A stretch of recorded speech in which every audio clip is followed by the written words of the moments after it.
Қымбатты көрермен, бағдарламамыз жалғасады. Қонақжай студиямызға қонақтар келіп жайғасты, таныстырып өтейік. Болашақ бағдарламасының журналистика мамандығы бойынша тұңғыш стипендианты журналист, біздің әріптесіміз, белгілі блогер Қанат Әуесбай және Болашақ қауымдастығының мүшесі Ақерке Абылайхан студияға қош келдіңіздер. Таң нұрлы болсын, көңіл күйіміз жақсы ғой. Әрине. Қайырлы таң. Құрметті Ақерке ханым, Болашақ бағдарламасы стипендиантының кітабы Кембриджде таныстырылды, тұсауы кесілді. Кітаптың менеджер ретінде өзіңізден сұрағым келеді. Сіз тұсаукесер рәсімінде болдыңыз, тамашаладыңыз.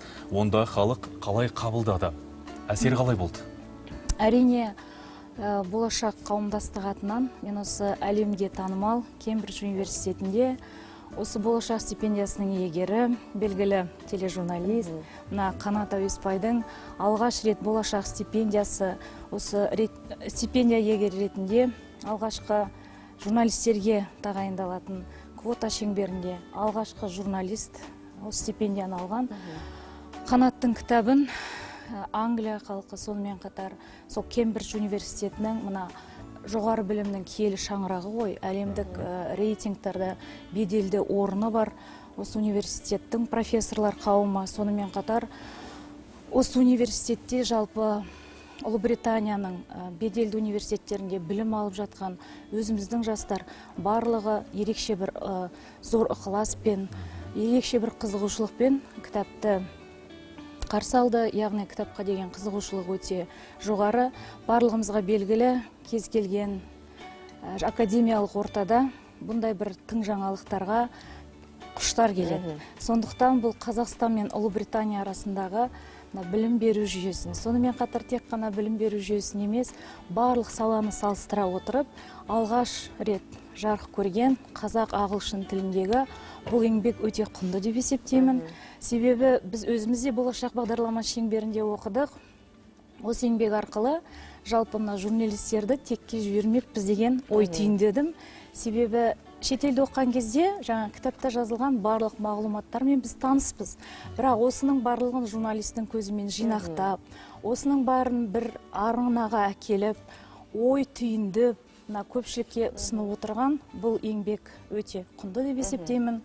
Енді Болашақ қауымдастығы тікелей қолдауымен бұл кітап бүгін жарық көрді.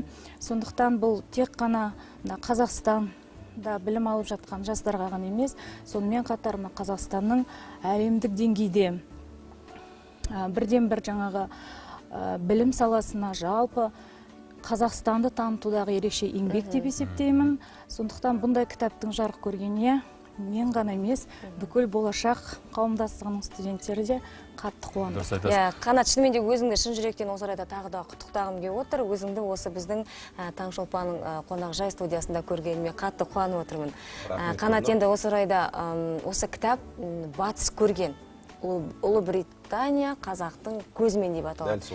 Неге тақырып бұлай таңдалды? Өзіңіз білесіз, заманда кеңес уақыты кезінде бізде тұрақты бір қазақи идиома болған. Мәскеу көрген, Ташкент көрген деген.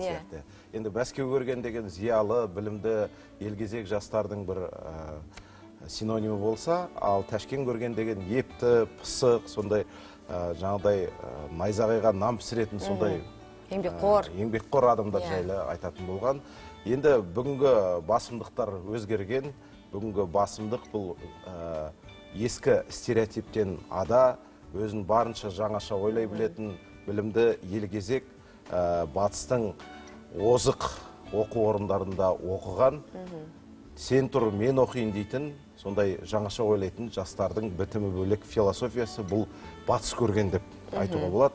Сондай бір ойға келіп, өз басым көптен бері, осы 2 жыл бұрын осы Шығыс Англия университетінде, Норвич қаласында оқып жүрген кезде, мен бір осы кітап жазсам деген ой келді. Бұл ойға келуге түрткі болған нәрсе, ең алдымен осы өзімнің университетінде қазақстандық авторлардың бір кітаптарын іздеп көргенім бар еді. Сол кітаптарын іздеп көргенде өкінішке қарай өте аз және жұтаң екен, авторларды таба алмадым, тіпті жоқтың қасы десем артық айтқандық емес. Егер жоқ болса, неге жазбасқа қазақстандық бір журналистің, қазақстандық қаламгердің, қазақ қаламгердің бір кітабы біздің университетіміздің кітапханасында тұрса екен. Сол кітапты оқи отырып, Қазақстан туралы түйірдей ғана болса бір мәлімет алса екен деген ойым. Сол ойымның жетегінде жүзеге асқан осы жоба болды. Енді қуаныштымын, ел егемендігінің 25 жылдығына тап келді. Ендеше кітаптың менеджері, осы идеяның авторы арқасында осы 25 жылдыққа арнау керек деген ойы маған қатты ұнап, ел егемендігіне біз не береміз?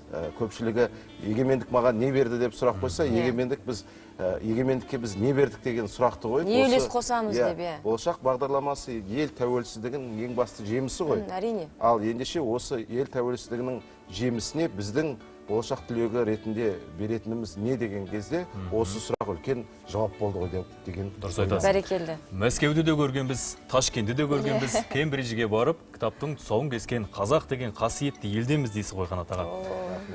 Қашанда елге журналистика саласына қосар үлестеріңіз көп болсын деймін. Мен түртіп алып едім, кітапта Ұлыбритания мен Ұлы дала аңыз бен әпсана мекені атты бөлім бар екен.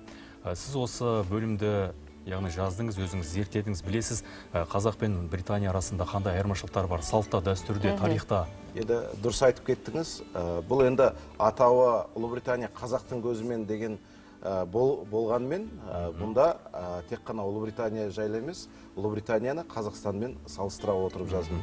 Және бізде көпшілігінде шетелге барғанда, ой, бұл жерде бәрі керемет екен, Қазақстанға әлі бұған жету қайда деген сияқты сондай бір кер тартпа бір ниеттегі ойлар айтылып қалып жатады. Бұл кітапта ондай кер тартпа пиғылдағы пікірлер жоқ. Барлығы салыстырмалы түрде жазылған.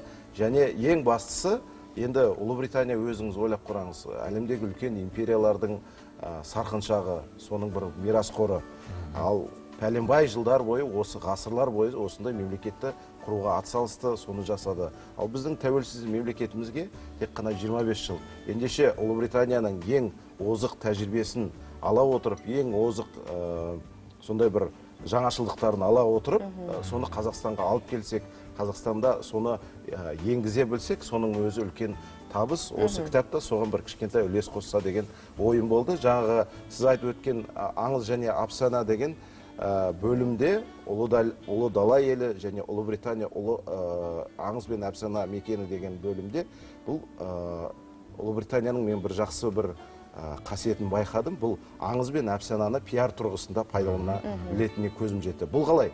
Әрбір тастың тарихы бар, әрбір қамалдың, әрбір сарайдың тарихы бар. Сол тарихты интернетте неғұрлым насихаттап, көп жазып, көп соны жаңағыдай сол туралы журналдар шығарып, ғылыми мақалалар шығарып, бүкіл әлемге ағылшынша таратып отыр. Соның арқасында осы Қазақстанда отырған сіз бен біз, мысалы, ана аспалы тастар бар ғой, Стоунхендж деген. Сол туралы жан-жақты мәлімет алып, соны көруге ынтық болады екенбіз. Бар сыры ғана сонда Қазақстанда отырып, көрмесек те көргендей болып, сол мәліметтерді оқып біліп, сол Ұлыбританияға баруға ынтық болады екенбіз. Ендеше осы Қазақстанда қаншама тарихи жерлер бар, жәдігерлеріміз бар.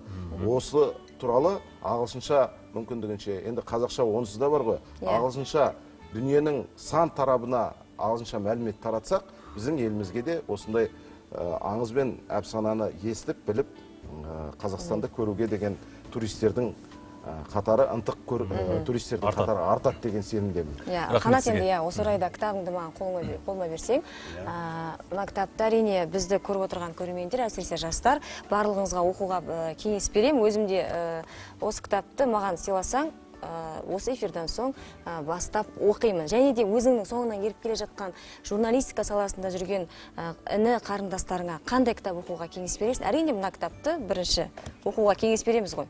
Иә, дұрыс айтасыз. Енді ол маған ең ұнамайтын сұрақ бұл қай кітапты оқуға кеңес бересің деген. Өйткені әрбір адамның өзінің болмысына сай, өзінің талғамына сай, өзіндік бір сүйікті кітаптар болады. Сондықтан сен мына кітапты оқы, мына кітапты оқыма деп айта алмаймын. Қалау бойынша. Қалау бойынша өзінің дүние танымына орай, өзінің біліміне, өзінің пайым парасатына орай, әркімнің өзінің жеке талғамы болады дейсің. Кітап қоры болу керек деп ойлаймын. Өйткені сен қандай кітапты оқисың, сондай сен туралы мәлімет алуға болады. Сіз туралы мәлімет алуға болады. Қандай кітапты оқысаң, не тұтынсаң, сол боласың дейді. Сондықтан егер нашар, кежеген кейін тартып тұратын кітаптарды оқысаң, онда ол кітаптар сен туралы мәлімет беріп тұрады. Түсінікті. Өздеріңізбен таңды таң құрып, сұхбат құруға беруге болады, сөйлесе беруге болады. Өздеріңіз білесіздер, біз тікелей эфирде жұмыс істеп жатқандықтан біздің уақытымыз тығыз. Келіп сұхбат бергендеріңізге алғыс айтамыз. Елдің дамуына қосар үлестеріңіз көп болсын дейміз. Рахмет сіздерге.